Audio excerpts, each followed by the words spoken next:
Assalamualaikum warahmatullahi wabarakatuh. Perkenalkan, nama saya Aris Billy Kurniawan, NIM 2010 05 11 08. Prodi Teknik Informatika kelas C. Di sini saya akan mempresentasikan tentang pertemuan keempat, yaitu cyber etik atau etika menggunakan internet. Sejak awal peradaban, manusia selalu termotivasi memperbarui teknologi yang ada. Hal ini merupakan perkembangan yang hebat dan terus mengalami kemajuan. Dari semua kemajuan yang signifikan yang dibuat oleh manusia sampai hari ini, mungkin hal yang terpenting adalah perkembangan internet. Apa itu perkembangan internet? Perkembangan internet atau interconnection networking merupakan suatu jaringan yang menghubungkan komputer di seluruh dunia tanpa dibatasi oleh jumlah unit menjadi satu jaringan yang bisa saling mengakses. Dengan internet tersebut, satu komputer dapat berkomunikasi secara langsung dengan komputer lain berbagai belahan dunia. Alasan mengapa era ini memberikan dampak yang cukup signifikan bagi berbagai aspek kehidupan, yaitu 1. Informasi pada internet bisa diakses 24 jam dalam sehari. 2. Biaya murah dan bahan gratis. 3. Kemudahan akses informasi dan melakukan transaksi. 4. Kemudahan membangun relasi dengan pelanggan materi. 5. Materi dapat diupdate dengan mudah. 6. Pengguna internet telah merambah ke segala penjuru. Karakteristik dunia maya. Internet identik dengan cyberspace atau dunia maya. Di tahun 1994, cyberscape merupakan suatu ekosistem bioelektronik di semua tempat yang memiliki telepon, kabel koaksial, fiber optik atau elektromagnetic waves. Hal ini berarti bahwa tidak ada yang tahu pasti beberapa ruas internet secara fisik. Karakteristik dunia maya di tahun 1994 sebagai berikut. 1. Beroperasi secara virtual atau maya. 2. Dunia cyber selalu berubah dengan cepat. 3. Dunia maya tidak mengenal batas-batas teritorial. 4. Orang-orang yang hidup dalam dunia maya tersebut dapat mengakses aktivitas tanpa harus menunjukkan identitasnya. 5. Informasi di dalam bersifat publik. Pentingnya etika dunia maya. Hadirnya internet dalam kehidupan manusia telah membentuk komunitas masyarakat tersendiri. Surat menyurat yang dulu dilakukan secara tradisional atau merpati pos atau kantor pos, sekarang bisa dilakukan dengan hanya duduk dengan mengetik surat tersebut di depan komputer. Beberapa alasan mengenai pentingnya etika dalam dunia maya sebagai berikut. 1. Bahwa pengguna internet berasal dari berbagai negara yang mungkin memiliki budaya, bahasa, dan adat istiadat yang berbeda.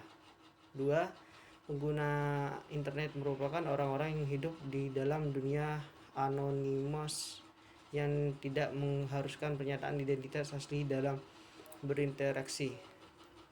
3. Berbagai macam fasilitas yang diberikan dalam internet memungkinkan seseorang untuk bertindak etis, seperti misalnya ada juga penghuni yang suka iseng dengan melakukan hal-hal yang tidak seharusnya dilakukan. 2. Harus memperhatikan bahwa pengguna internet akan selalu bertambah setiap saat dan kemungkinan memasuknya penghuni baru di dunia maya tersebut. Beberapa teori dalam dunia cyber. 1. The theory of the uploader and the downloader, yaitu suatu negara dapat melarang dalam wilayahnya untuk kegiatan uploading dan downloading yang diperkirakan dapat bertentangan dengan kepentingan. Contohnya, suatu negara dapat melarang untuk menguploading dan downloading kegiatan perjudian di wilayahnya, seperti indobetonline.com. Minnesota adalah salah satu negara bagian pertama yang menggunakan ketentuan ini. Dalam konteks ini, jika tidak mempunyai program perangkat atau teknologi sangat susah untuk melakukan pemantauan dan atau pengawasan terlebih jika belum ada perangkat aturan hukumnya. 2. The law of the server, yaitu pendekatan ini memperlakukan server di mana webpage secara fisik berlokasi di mana mereka dicatat data elektronik. Misalnya, sebuah webpage yang berlokasi di Stanford University maka akan tunduk pada hukum California. 3. The theory of the international space, yaitu 1. Ruang cyber digunakan sebagai the 14th space. 2. Analoginya adalah tidak terletak pada kesamaan fisik semata melainkan sifat internasional. 3. Tidak ada ruang yang tidak bersentuh oleh teori ini. 4. Semua dapat dimasukkan teori ini karena dunia cyber mempunyai karakteristik yang maya. Netiquette, contoh etika berinternet. Netiquette atau netiquette adalah etika dalam berkomunikasi menggunakan internet. Netiquette pada one-to-one communication, yang dimaksud dengan one-to-one communication adalah kondisi yang dimana komunikasi terjadi antarin individu face to face dalam sebuah dialog.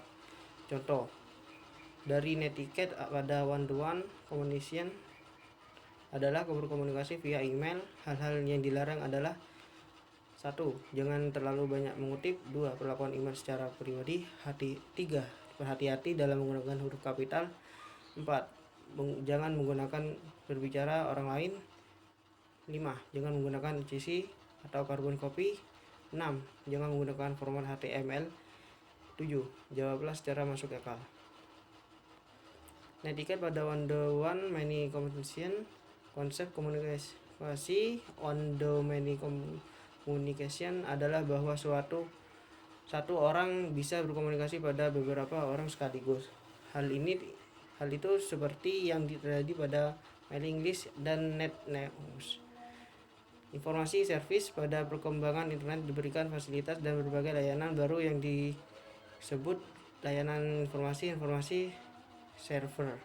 Berbagai jenis layanan ini diantaranya seperti Gropper, Wish, World Wide Web atau WWW, multi-server, dimension MUDS, multi-user dimension, which are object oriented atau MOOS, pelanggaran etika. Seperti halnya etika dapat digunakan kehidupan masyarakat, sanksi yang diperoleh terhadap suatu pelanggaran adalah sanksi sosial. Sanksi sosial bisa saja berupa teguran atau bahkan dikucilkan dari kehidupan bermasyarakat. 2. Demikian juga dalam pelanggaran etika berinternet, sanksi yang akan diterima jika melanggar etika atau norma-norma yang berlaku adalah dikucilkan dari kehidupan berkomunikasi internet.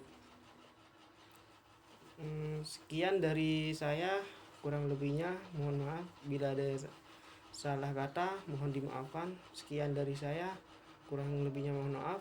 Wassalamualaikum warahmatullahi wabarakatuh.